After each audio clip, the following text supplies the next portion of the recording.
Demək olar ki, hər birimizin həyatında ən utanç verici anları valideynləri ilə mağazaya gedib nəsə almaqdır. Çünki bilirsiniz ki, 25 manatlıq bir şeyi 5 manat almağa çalışırlar. Yəni bir növ satıcı ilə dirəşirlər adamlar. Əslində bunun kökü çox qədimlərə dayanır. Tarixin hər dövründə tacirlərə qarşı münasibət biraz qəribə olub. Çünki hər zaman onların aldatma potensialı var deyə.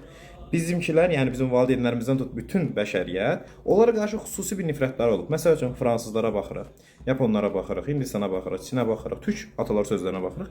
Hamısında görürük ki, tacirləri aşağılayan düşüncələr var. Tacirləri aşağılayan atalar sözləri var. Məsəl üçün qədim bir türk atalar sözü var, deyir ki, məsələn deyir ki, tacirin hər şeyi yalandır. Və yaxud da ki, ərəblərin bir atalar sözü var, deyir ki, tacir ümumiyyətlə qəbrə günah kimi girər.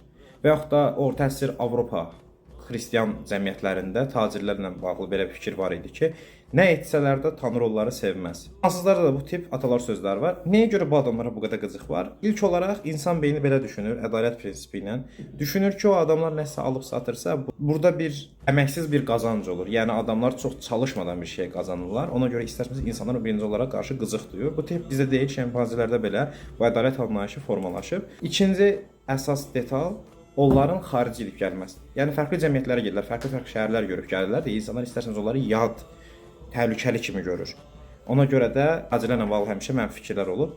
Üçüncü əsas detal isə cəngavər şərəfidir ki, cəmiyyətlərin əksəriyyəti savaşçılara daha çox dəyər verir və savaşçı sözün deyəndir və tacir isə aldadandır deyə savaşçının əksi kimi, yəni savaşçı silkinin, savaşçı qrupunun, savaşçı təbəqəsinin əksi kimi göstərilir. Ona görə də tacirlərə qarşı tarix bu həmişə qızıq olmuşdur. Amma son dövrlərdə bu bitir, çünki tacirlərin dövrünü başlayır, kapitalizm tam-tamına bir ticarət dünyası başladır və tacirlər dövlət başçıları olurlar.